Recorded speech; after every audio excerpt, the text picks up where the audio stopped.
Assalamualaikum warahmatullahi wabarakatuh. Teman-teman dari program studi administrasi rumah sakit, senang sekali rasanya bisa menyapa teman-teman ARS dari balik kamera karena situasi pandemik COVID-19 ini memberikan satu pembelajaran bagi kita, sehingga kita harus mampu beradaptasi dengan baik. Ya, beradaptasi tentang apa? Beradaptasi terkait dengan bagaimana kita menyikapi situasi yang ada. Pembelajaran perkuliahan harus tetap berjalan dengan baik tentunya. Tidak boleh karena COVID ini sehingga kita mengalami satu masalah pada kondisi pembelajaran kita. Sangat menarik pada kesempatan kali ini kita dipertemukan dalam satu mata kuliah, yaitu perilaku dan komunikasi profesional. Ya. Kenapa ini penting di dalam praktek sebagai administrator di rumah sakit? Maka tentunya yang akan menjadi lingkungan dari pekerjaan teman-teman itu adalah suatu pekerjaan yang di dalamnya banyak sekali interaksi dengan individu lain, sehingga perilaku itu akan menjadi hal yang menarik, ya. Perilaku itu akan menjadi hal yang menarik untuk selalu kita diskusikan. Kenapa hal ini sangat penting? Ya, penting bagaimana? Penting sekali untuk dimana teman-teman itu mendewasakan diri dalam situasi kerja. Nah, kita nanti akan belajar terkait dengan bagaimana human behavior. Ya, teman-teman akan mencoba untuk berkenalan dengan human behavior. Jadi bagaimana perilaku manusia di tempat kerja. Jadi sebagai calon-calon tenaga yang profesional di rumah sakit, tentunya teman-teman harus dibekali secara khusus profesionalisme juga di dalam nanti bekerja. Nah, yang menarik dari mata kuliah ini adalah bagaimana kita mempelajari individu di luar sana dengan cara kita mempelajari diri kita sendiri dulu. Jadi knowing ourselves to understanding others. Ya. Kita memahami diri kita sendiri dalam rangka untuk memahami orang lain. Jadi ketika kita sudah bisa memahami diri kita sendiri, maka dengan mudah kita memahami orang lain. Nah, yang jadi persoalan adalah ketika dengan diri kita sendiri aja kita tidak paham, bagaimana kita bisa paham dengan orang lain. So, pada kesempatan kali ini kita akan mempelajari lebih detail terkait dengan human behavior atau perilaku individu di dalam professional communication and behavior. Teman-teman ARS yang Pak Sodik sayangi, jika kita melihat lebih jauh bagaimana yang ada di dalam masyarakat kita, itu selalu saja ketika bekerja di dalam suatu organisasi, ya, itu banyak aspek yang harus diperhatikan. Kenapa ini penting? Agar tidak terjadi konflik baik dengan sejawat ataupun dengan apa official mate kita atau teman sekantor kita atau bahkan dengan pimpinan. Nah, untuk mempelajarinya kita akan dibekali atau kita sangat bersyukur ya kita bisa berkenalan dengan bukunya ini yang berjudul Behavioral Dimension of Internal Auditing. Jadi bagaimana kita memahami dimensi-dimensi behavior kita, dimensi-dimensi perilaku kita, sehingga secara jauh kita nanti bisa memahaminya secara bersama-sama. Baik, langsung saja kita lanjutkan pada slide berikutnya. Untuk memahami terkait dengan perilaku individu, perilaku manusia, maka ada beberapa pertanyaan yang sering terlontar dan mungkin kita harus menjawabnya. Ketika kita bisa menjawab pertanyaan-pertanyaan itu atau statement-statement itu, maka secara tidak langsung kita sudah memahami apa itu human behavior. Pertanyaan pertama adalah what is behavior? Apa sebetulnya perilaku itu? Perilaku itu apa sih? Atau kalau dalam bahasa kita tingkah laku itu apa sih? Ya, what is behavior? Terus pertanyaan kedua adalah what is mean by human behavior? Apa yang dimaksud dengan perilaku manusia itu seperti apa? Apakah perilaku manusia itu natural? Ataukah perilaku manusia itu berjalan dengan sendirinya? Ya. Apakah perilaku manusia itu ada sedemikian rupa? Nah, ini yang tentunya akan menarik untuk kita diskusikan. Nah, selanjutnya, example of human behavior and activities. Bagaimana contoh-contoh perilaku manusia dalam berbagai aspek aktivitas. Mungkin aktivitas kita di kantor, aktivitas kita di rumah, aktivitas kita di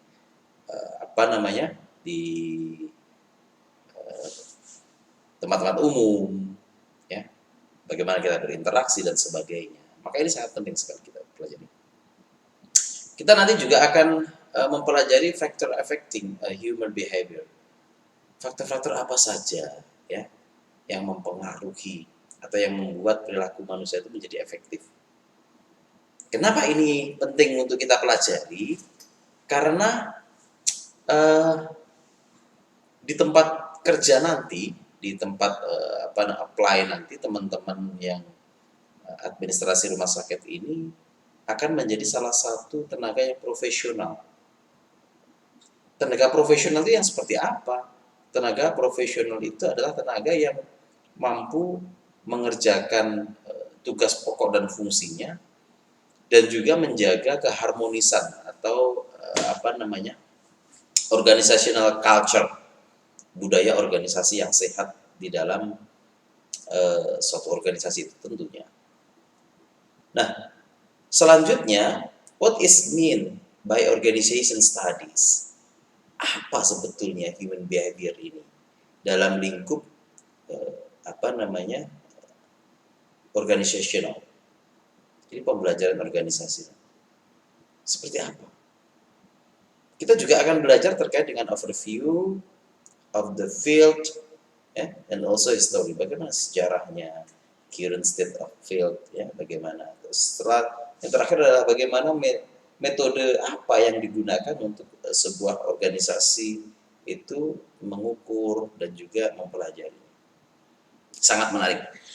Untuk itu tetaplah menyimak video ini dengan baik dan juga tetap jaga konsentrasi. Nah,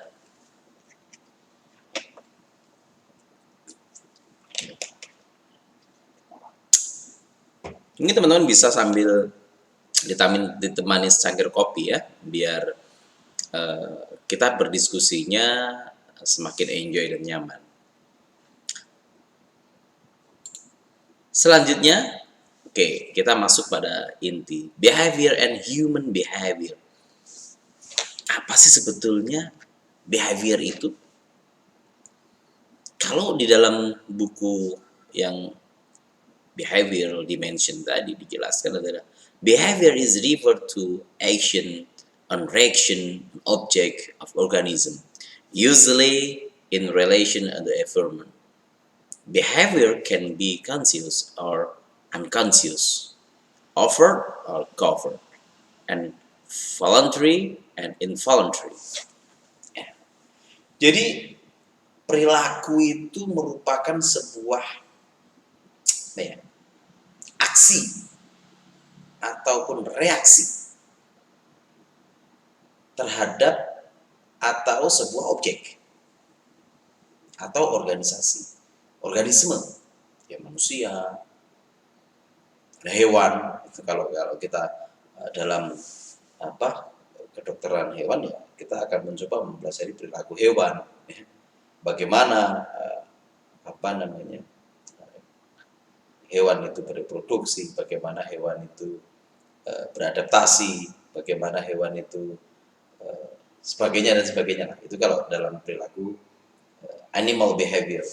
Tapi kalau kita, karena di administrasi rumah sakit itu merupakan lebih banyak adalah perilaku manusia, maka ya human behavior yang harus kita pelajari. Actions and reaction of an object or organism. Jadi aksi atau sebuah reaksi dari manusia. Karena kita konteksnya manusia.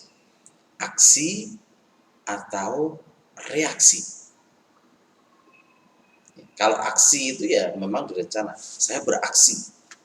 Contoh aksinya adalah saya berolahraga. Itu namanya aksi.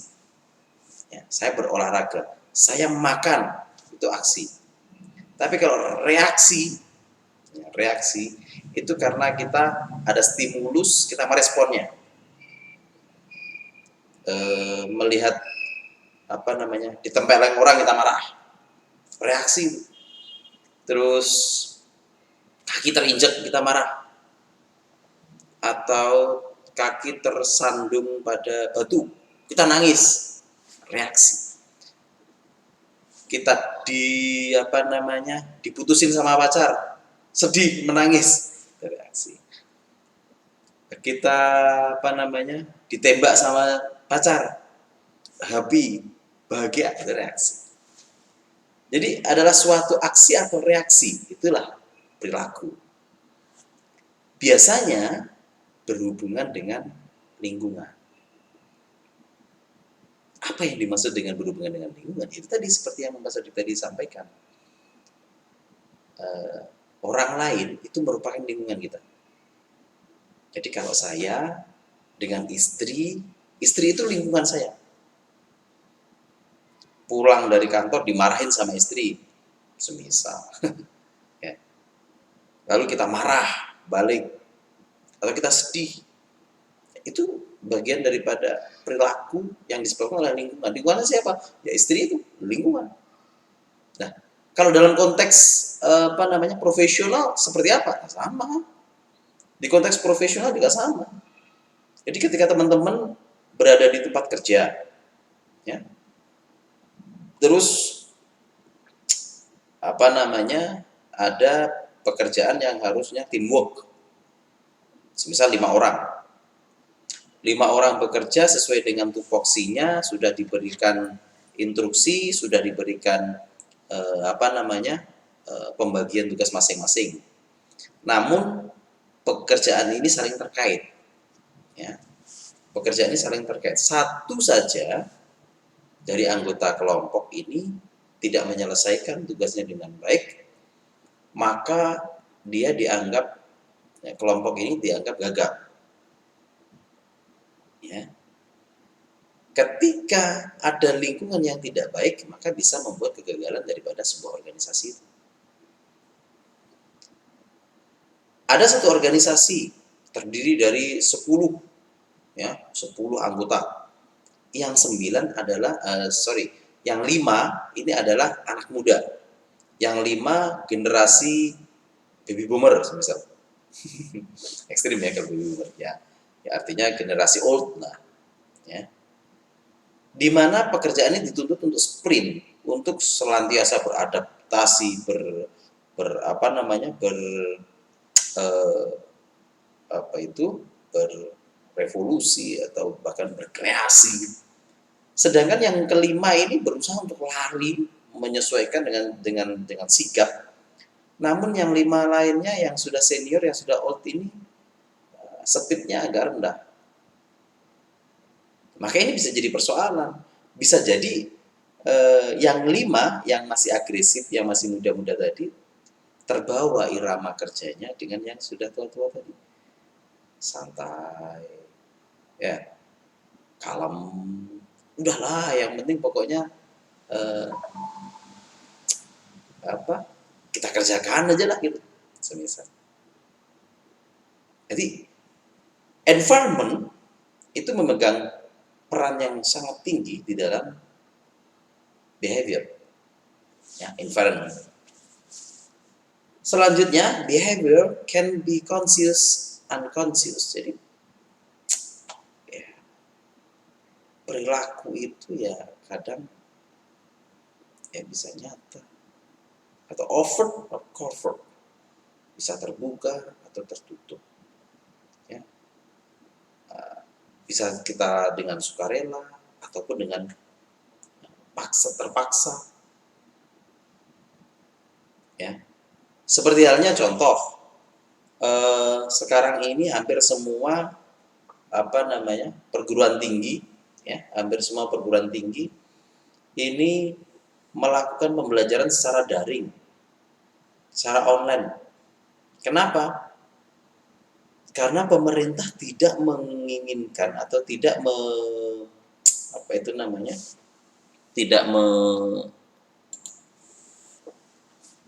tidak mengizinkan untuk kita bertatap muka. Dalam artian berkumpul atau masuk kuliah seperti biasanya konvensional ketemu itu tidak diizinkan oleh pemerintah. Maka semua dipaksa untuk melakukan pembelajaran daring. Nah, bisa jadi semua dosen-dosen yang muda itu bersemangat karena wah ini lebih nyaman dengan dunia saya. Saya cukup memberikan perkuliahan dari rumah, saya bisa membuat kreasi, saya bisa berkreasi, misal.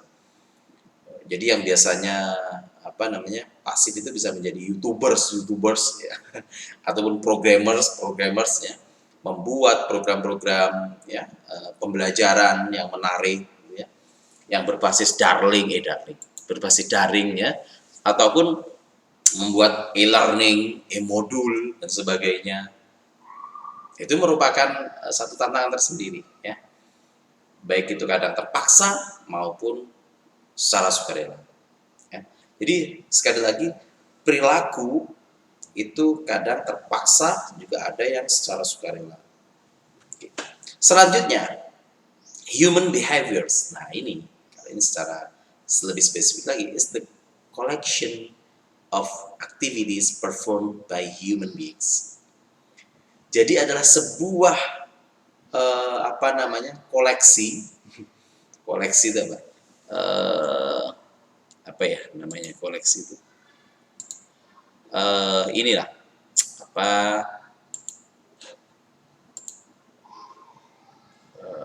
sebuah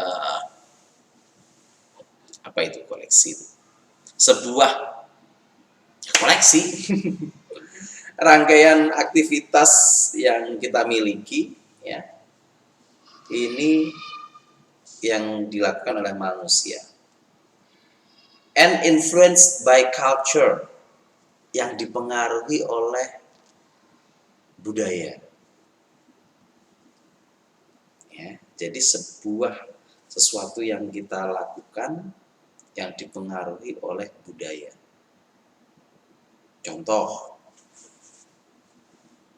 terlambat, terlambat bekerja.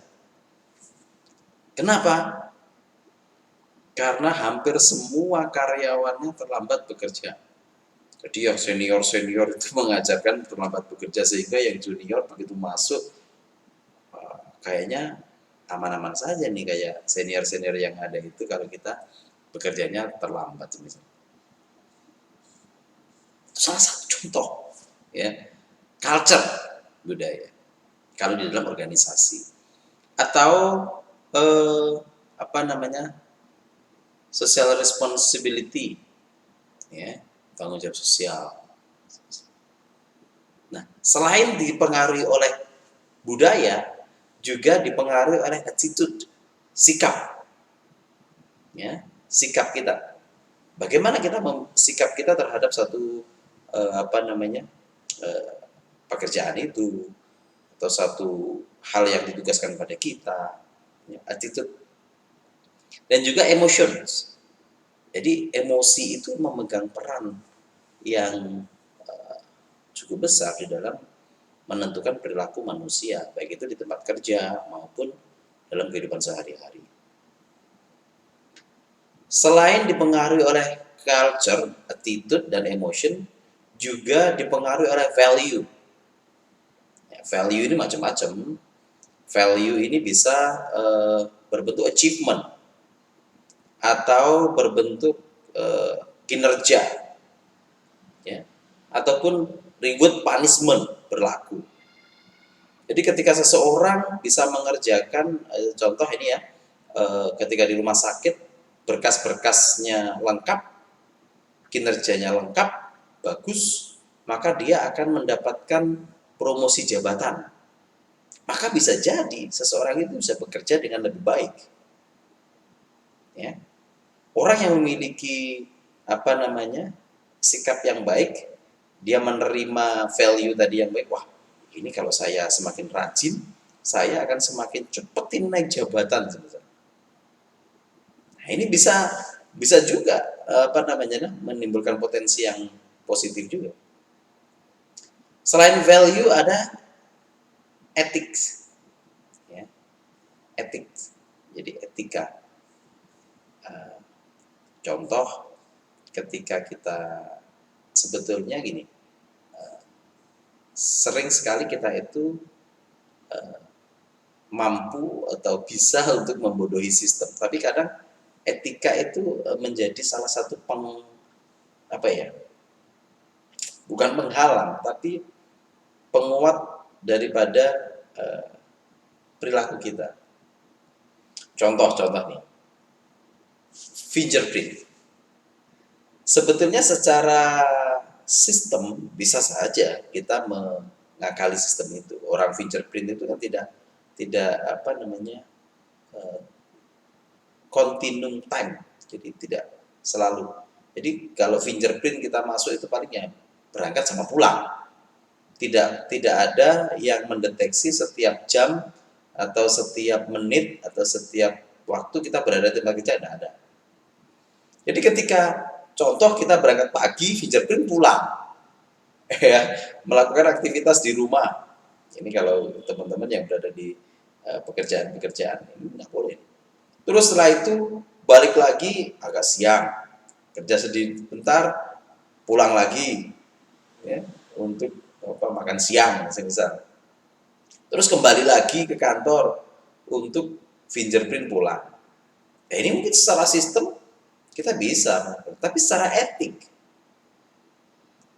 ya, secara etik kan enggak boleh, jelas enggak boleh. Ya. Terus ada authority, ada persuasion, dan ada coercion, ya, persuasi itu ya gini. Jadi ketika apa namanya, semuanya itu bisa berjalan dengan baik sesuai dengan etikanya, sesuai dengan autoritinya, atau bahkan dalam bentuk persuasif. ya, itu juga akan membentuk, menguatkan sebuah perilaku daripada individu. So, bagi teman-teman calon profesional, ya, administrator di rumah sakit, maka harus berlaku yang profesional, harus menguatkan human behavior-nya, perilaku di organisasinya itu harus dikuatkan dengan cara apa?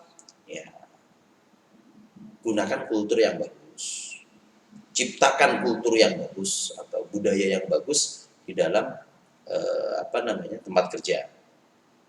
Ya, jadi kalau ada di dalam teori organisasi itu ada namanya OCB, Organizational Citizenship Behavior. Organizational Citizenship Behavior. Jadi perilaku tolong menolong, ya, citizen. Tolong menolong di dalam sebuah organisasi dengan asas sukarela. Jadi ketika temannya tidak bisa mengerjakan sesuatu, maka saling membantu misal. Ini merupakan perilaku juga, ya. Jadi behavior juga, dan itu harus dibudayakan. Oke, dari sini bisa dipahami ya terkait dengan human behavior and human behavior. Nah, selanjutnya kalau kita lihat, ini example ya. Kalau kita lihat contoh-contoh daripada human behavior itu sangat bervariatif, ya. Mulai dari skill. Nah, skill itu juga merupakan salah satu human perilaku individu, ya. Human behavior, perilaku manusia.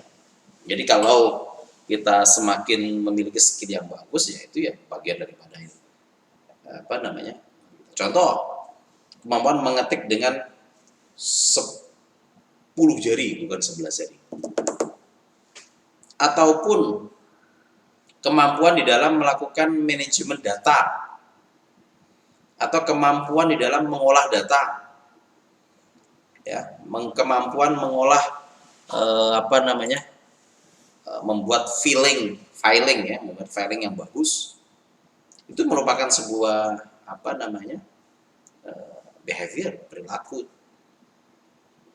Ataupun human behavior yang berbasis response, ya, acceptance, rejection, atau resistance, answer, ignorance. Semua itu merupakan satu satu hal yang menarik di dalam konsep profesional di administrasi rumah sakit. Jadi ketika seseorang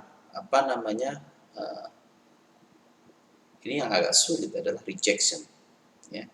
Jadi ketika teman-teman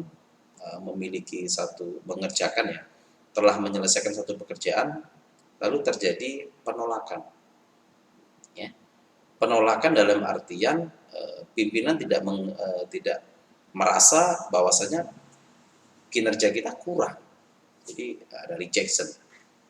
Ataupun acceptance, jadi perilaku kita menerima satu hal yang ada di dalam lingkungan kita.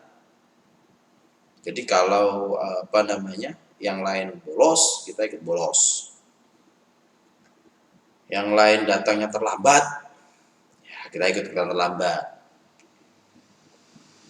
Ataupun penolakan, resistance. Jadi ketika ada seseorang kawan di tempat kerja karena kurang bagus, ya resisten, atau answer, atau ignorance, dan lain-lainnya. Teman-teman bisa mengembangkan sendiri, bisa menggali contoh-contoh daripada human behavior. Nah, selanjutnya salah satu contoh dari human behavior itu adalah life. Bagaimana daily life kita, ya, aktivitas kehidupan kita. Ada dreaming, bermimpi, sleeping, kita tidur, ya, awake, kita bangun, itu perilaku. Jadi setiap orang tidak sama perilakunya. Nah ini kalau perilaku buruk di dalam individu ini bisa jadi menjadi perilaku buruk di tempat kerja. Bagaimana penjelasannya? Contoh, kalau teman-teman memiliki perilaku yang buruk di rumah, yaitu perilaku tidur atau biasa begadang. Jadi kebiasaan begadang di rumah bisa jadi ini akan menjadi masalah di tempat kerja Anda. Contoh, kebiasaan tidur pukul di atas jam 12, bahkan dini hari jam 1 baru tidur. Sehingga ketika bangun itu seperti dipaksa, artinya ada beberapa kebutuhan-kebutuhan biologis yang jasmania kita yang kurang. Harusnya istirahat ini cukup, tapi karena kita banyak aktivitas begadang, maka sehingga kurang. Ya. Ini akan mengganggu sekali. Akan mengganggu apa? Akan mengganggu kinerja kita. Sangat mengganggu kinerja kita. Nah, ataupun aktivitas harian kita yang di rumah yang sangat berdampak pada kegiatan-kegiatan kita, kinerja kita di tempat kerja kita, yaitu di rumah sakit. Sehingga teman-teman harus pandai-pandai memilih aktivitas-aktivitas di rumah yang menjadi perilaku kita. Apakah berangkat tidur, perilaku makan, perilaku olahraga kita.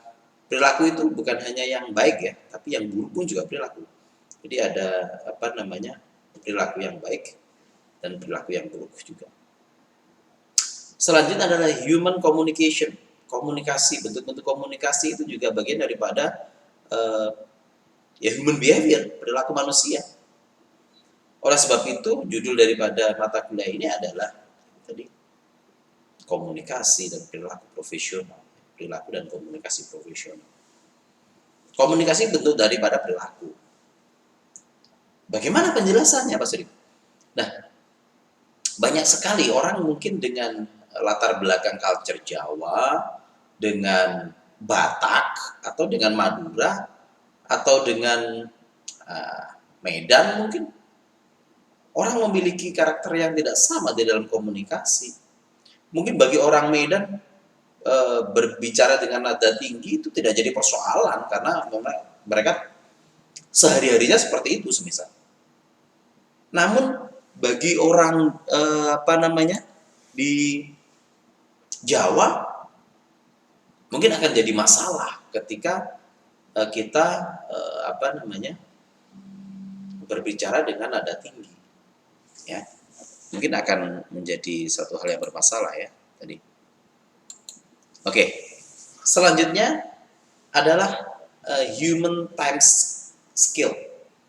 Bagaimana kita mengukur perilaku waktu kita, ya, leisure, hammer, just macam-macam lah. Perilaku sukanya lapar, sukanya haus dan sebagainya. Itu macam-macam perilaku yang ada di dalam keseharian kita, aktivitas kita. Oke, dari sini, dari teman-teman administrasi rumah sakit bisa dipahami ya, nanti ketika ada ada yang belum dipahami, silahkan bisa dikontak kontak person yang ada di bawah itu, ada di WA, ada di IG, ada di FB, bahkan nanti bisa chat di kolom komentar di YouTube untuk kita berdiskusi. Kita lanjutkan. Nah, sekarang factors affecting human behavior. Faktor-faktor apa saja sih sebetulnya yang mempengaruhi atau membuat perilaku manusia itu, apakah dia nanti membuat menjadi baik atau tidak baik, perilakunya buruk atau perilakunya bagus, tergantung beberapa faktor ini. Oke, di antaranya adalah for the first attitude. Ya. attitude.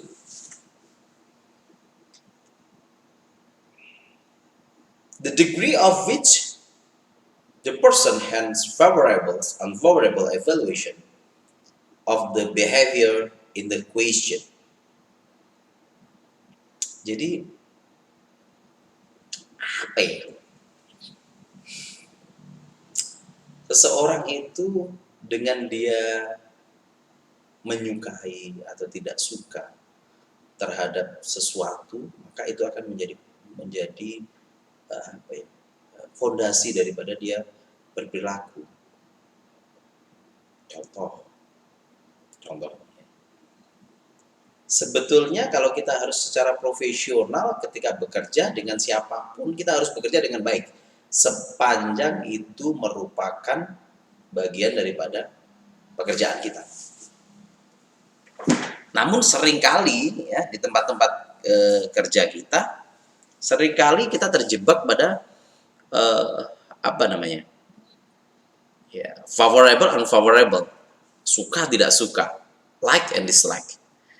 Kalau kita bekerja dengan si A semisal, si Ani gitu ya, orangnya cerewet ya, terus apa namanya, banyak ngomong tapi kerjaannya nggak beres misal, maka akan membuat kita ya kurang nyaman, sehingga perilaku kita juga akan, pekerjaan kita akan apa namanya, terganggu misal. Nah ini bisa menjadi satu apa namanya, yang mempengaruhi kinerja kita. Oleh sebab itu boleh sih memang untuk apa namanya, itu manusiawi, ya, human, ya, terkait dengan attitude. Namun kita harus selalu mengedepankan profesionalisme kita, ya, harus selalu dikedepankan. Selanjutnya adalah social norms, ya, social norms, norma-norma sosial. Kenapa norma-norma sosial ini penting? This is the influence of social pressure that are perceived by the individual, normative belief to perform and not normative to a certain behavior. Jadi sosial norma ini memberikan dampak yang luar biasa. Influence of social pressure menjadi bagian daripada tekanan-tekanan apa namanya, sosial. Ya. Kalau kita menerimanya dengan baik, maka itu akan menjadi normative belief atau menjadi keyakinan yang positif tentunya. Tapi ketika kita menerimanya negatif, jadi certain behaviors. Ya. Norma sosial yang ketika kita menerimanya tidak baik, maka itu akan menjadi pemicu juga yang menjadi tidak baik juga di dalam kehidupan kita, di dalam performansi kerja kita. Nah, yang jadi persoalan kalau jika performansi kita itu nanti akan terpengaruh oleh ya tadi, oleh kinerja, oleh daripada yang ada di sistem tadi. Selanjutnya ada perceived behavior control, ya. Ada perceived behavior control. This construct is defined as the individual's belief concern how easy or difficult performs the behavior will be. Jadi apa itu? Satu kontrol perilaku yang diterima, yang dipersepsikan, ya, yang diterima kita lalu dipersepsikan. Kalau sesuatu itu dipersepsikan kita itu easy atau gampang, bisa jadi berbalik. Berbalik artinya sesuatu yang gampang kadang mungkin kurang menimbulkan motivasi. Perjalanan gampang, sudahlah, gini aja bisa. Maka Kalau kita menganggapnya gampang, sepele ya, kebanyakan orang-orang akan berpikir, semuanya akan berpikir, oh seperti ini gampang ternyata. Kalau ini yang terjadi, maka seseorang itu akan cenderung menyepelekan dan performansinya kurang bagus. Namun kadang ada juga orang yang ketika, oh ini pekerjaan gampang, maka saya harus cepat menyelesaikannya. Saya bisa cepat ngebut. Ada juga, tergantung orangnya lagi. Ada juga tipikal orang individu yang dia if difficult performance, they will be strength. Kalau pekerjaannya ini menantang, maka dia merasa tertantang, dia lebih hard work, ya, bekerja lebih kuat, was it creating idea, creating creativity. Mereka mengcreate bermacam-macam aktivitas dan sebagainya. Ini it's depend on someone. Tergantung bagaimana sesuatu hal itu dipersepsikan oleh masing-masing individu. Ya, tergantung dipersepsikan oleh masing-masing individu. Nah, contoh nih, kalau teman-teman mendapatkan tugas dari Pak Sodik. Tugasnya apa? Tugasnya adalah membaca Pak. Ya, kalau membaca sih gampang, teman-teman. Membaca tulisan dengan bahasa Inggris 10 halaman penuh. Dan menurutmu, waduh ini mungkin akan sangat berbeda. Tapi kita, wah asik ini bahasa Inggris ini, susah ini pasti. Rajin. Jadi perceived behavior control, this construct is defined as the individual belief concerning how easy or difficult performing the behavior will be. Tergantung bagaimana individu itu, ya, dia tadi menyikapi kembali, menerimanya secara baik dan sebagainya.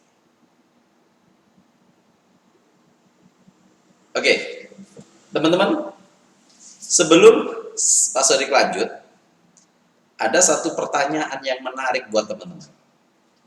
Ya, ada pertanyaan yang menarik buat teman-teman. Ini tolong dijawab jujur, ini ya. Silahkan nanti bisa dituliskan di kolom komen. Bagi teman-teman, lebih tertantang dengan pekerjaan yang menantang, yang berat, yang belum kita pahami, atau lebih suka dengan pekerjaan yang mudah-mudah, yang sudah jadi rutinitas kita. Ibaratnya kita sambil pejamkan mata aja pekerjaan itu selesai. Lebih suka yang mana coba? Karena apa? Ini nanti akan menentukan raport, akan menentukan masing-masing individu. Ini tipikal individu yang seperti apa ya? Nanti seperti itu. Makanya ketika di dalam dunia kerja, teman-teman, ya ada namanya tes, bukan hanya tes tulis, tapi tes wawancara. Tes wawancara bukan hanya untuk ya sekedar formalitas wawancara, bukan. Untuk melihat sebagaimana teman-teman itu bisa bekerja. Coba kalau teman-teman lebih suka pekerjaan yang menantang atau lebih suka pekerjaan yang ya mudah dan dikerjakan dengan menjamkan mata bisa. Coba pikirkan.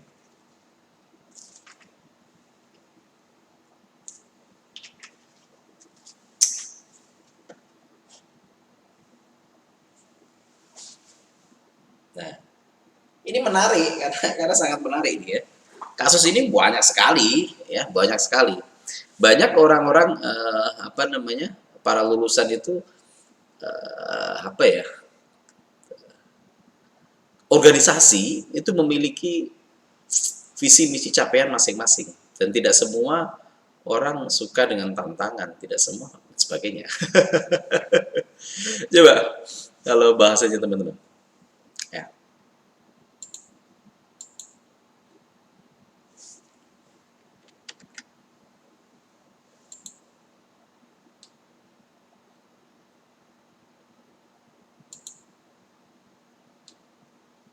Oke, selanjutnya tadi kita sudah mempelajari terkait dengan behavior dan sebagainya. Sekarang kita akan mencoba mempelajari organizational studies. Organizational studies are human behavior studies, organizational behavior. Jadi ruang lingkup kita itu, perilaku kita itu bukan hanya perilaku individu. Ya. Jadi organizational studies or human behavior studies itu merupakan menjadi satu hal yang menjadi satuan, yaitu jadinya akan menjadi organizational behavior. Individual behavior ini letaknya pada individu. Ketika individu 1, 2, 3 menjadi satu, bekerja secara teamwork, maka ini disebut sebagai organizational behavior, perilaku organisasi. Dan hal inilah yang akan berpengaruh terhadap maju mundurnya suatu organisasi itu. Ya. Maju mundurnya, pesat lambatnya sebuah organisasi sangat tergantung daripada individual behavior yang menjadi satu dalam kesatuan sehingga menjadi organizational behavior. Ya. Ini menarik. Ini tolong digaris bawahi. Ya. Organizational studies, it means human behavioral studies or organizational behavior. Nah, kalau kita jadi leader, jadi pemimpin, maka kita harus menyatukan. Ibarat orang bermain musik itu, kita menjadi konduktornya. Jadi harus menyelaraskan irama dari individu tadi yang menjadi anggota organisasi kita. Kalau yang satu rajin, yang satunya itu pemalas, bukan berarti sebagai leader. Justru kita yang rajin kita kasih terus pekerjaan yang banyak, yang pemalas kita biarkan. Nggak boleh ini. Nanti yang ada, yang kalau seperti itu, yang malas akan semakin malas. Udah, karena saya malas, tenang aja. Nggak akan banyak pekerjaan, tapi pendapatannya tetap. Sementara yang rajin, dia akan merasa, ngapain saya rajin-rajin. Semakin saya rajin, semakin banyak pekerjaan yang harus saya selesaikan. Aduh, capek. Nah, sebagai konduktor yang baik, sebagai komposer yang baik, sebagai nahkoda yang baik, maka ya harus dibalance. Harus dibalanskan.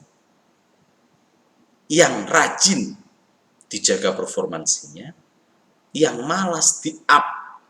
Bagaimana bisa mengikuti yang rajin?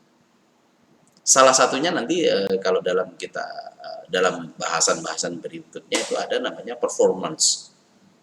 Salah satu yang mempengaruhi performance itu adalah reward punishment.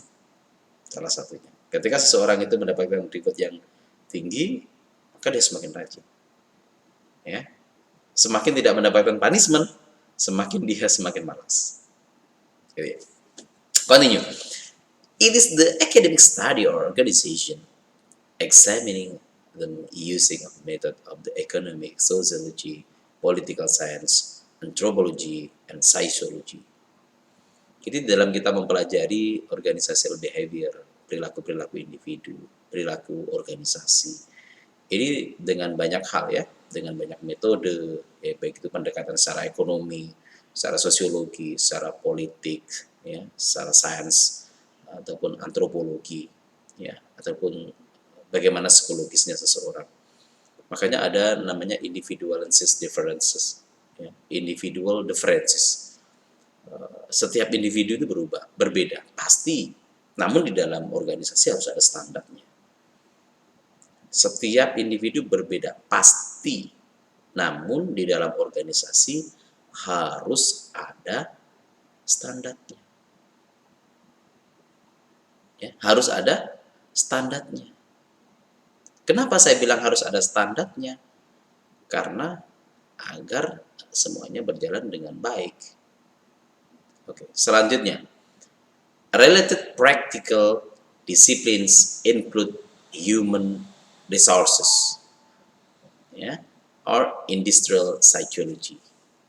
Jadi ada disiplin yang di dalamnya adalah human resource. Kalau makanya ada di dalam organisasi itu ada namanya HRD, Human Resource Development. Bagaimana menemukan bibit-bibit yang luar biasa, bagaimana membentuk karakter individu yang luar biasa.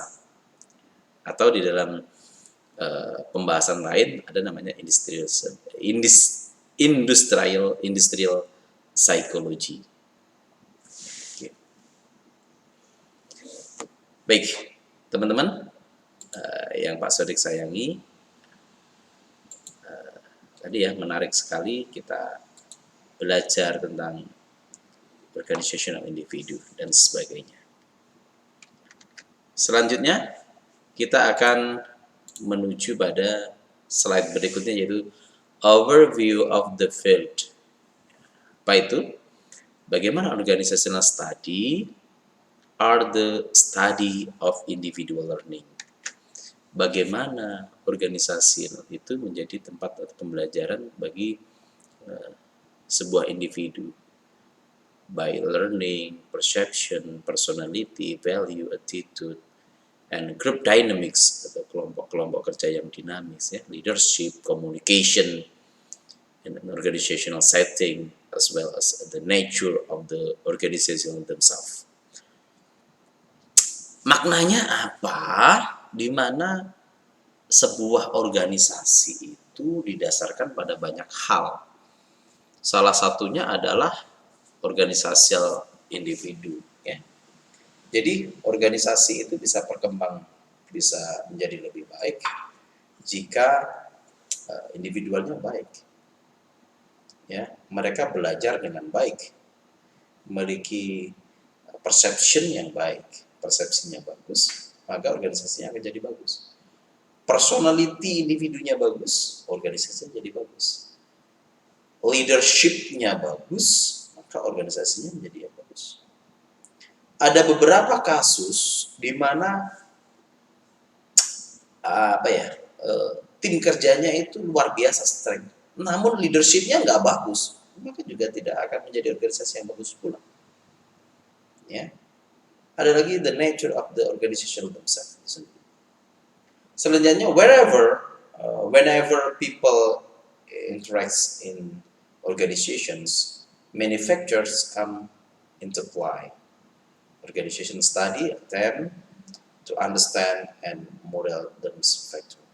Jadi organisasi nanti akan mencoba memahamkan, ya, ataupun menyelaraskan anggota daripada organisasi itu sendiri. Oke. Teman-teman, selanjutnya kita akan mencoba mempelajari tentang beberapa hal, yaitu current state of the field. Organizational behavior is currently a growing field. Jadi perilaku organisasi itu biasanya ya terbangun dengan baik ataupun terbangun dengan efektif. Di mana organizational behavior is become more important in the global economy as a people with diverse background and cultural value have to work together effectively and efficiently.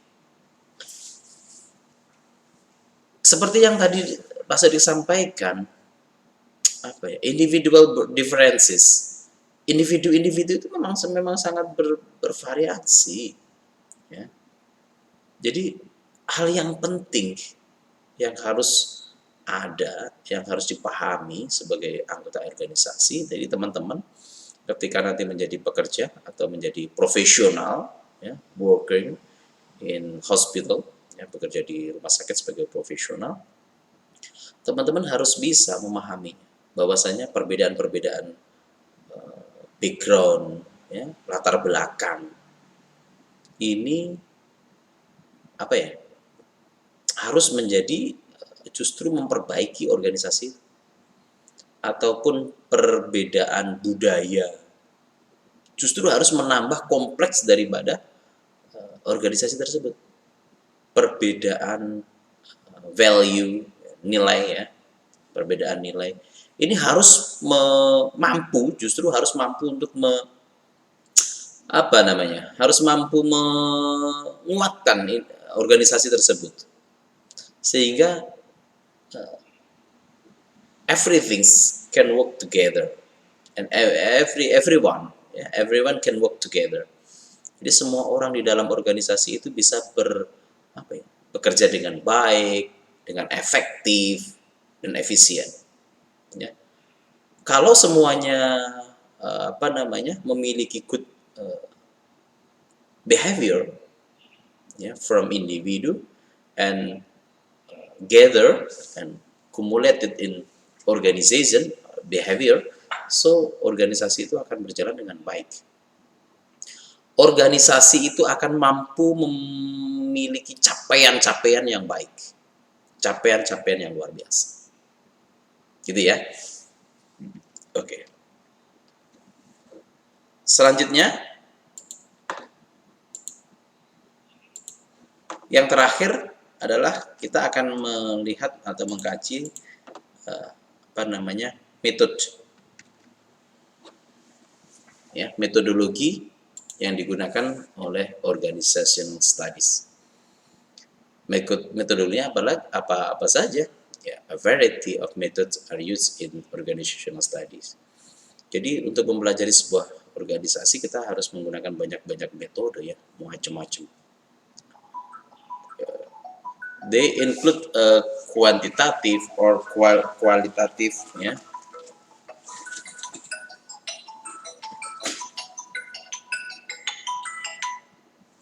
Ya, include quantitative or qualitative, ya, and also computer simulation, dan macam-macam. And finally, qualitative methods are also used in historical method. Jadi dalam mempelajari organisasi ini, ya, kita harus menggunakan macam-macam. Bahkan R&B itu yang paling yang saat ini lagi jadi kualitatif, ya, gabungan antara mixed method, ya, antara kuantitatif, kualitatif. Nah, ini sangat dianjurkan untuk di dalam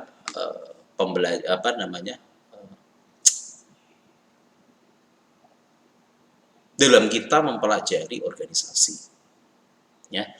Makanya di dalam teman-teman kalau nanti mengambil skripsi atau tugas akhirnya, siapkan diri, ya, dengan itu.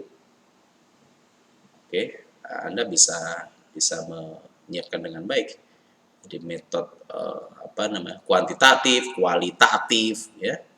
Jadi apakah teman-teman nanti akan meneliti tentang individual differences, atau teman-teman akan mengambil tema satisfaction, kepuasan, atau performance, kinerja. Nah, ada lagi yang memang nanti masih dalam bahasan di topik-topik berikutnya adalah motivation, ya, motivasi. Jadi semakin tinggi motivasi seseorang, ini secara teori, ya, harusnya semakin tinggi motivasi seseorang, semakin bagus harusnya performansi kerjanya. Jadi semakin seseorang itu memiliki motivasi yang kuat, dia harusnya memiliki performansi kerja yang bagus pula. Semakin orang tidak memiliki motivasi yang kuat, semakin dia bermalas-malasan. semakin dia memiliki kinerja yang tidak bagus. Oke, sehingga teman-teman bisa dipahami secara lebih baik. Secara kalau kita mereview dari awal ya, tadi kita menyampaikan bahwasanya individual behaviors itu ada perilaku yang sangat bervariasi ya, baik itu stimulus respon ataupun yang dipengaruhi oleh attitude, oleh personality, oleh culture, ya, oleh apa namanya, macam-macam lah pokoknya ya kayak itu. Baik, itu saya rasa Pak Sodik tadi sudah menyampaikan sekitar 60 menit ya, cukup nanti sebagai bahan untuk kita berdiskusi bersama. Terima kasih sudah apa namanya menyaksikan atau mengikuti perkuliahan daring ini dengan menggunakan channel YouTube Pak Sodik. Jangan lupa subscribe, karena subscribe itu gratis, tidak berbayar, sehingga subscribe Anda akan menambah semangat Pak Sodik di dalam memproduksi apa namanya tayangan-tayangan pembelajaran berikutnya. Assalamualaikum warahmatullahi wabarakatuh. Sampai jumpa.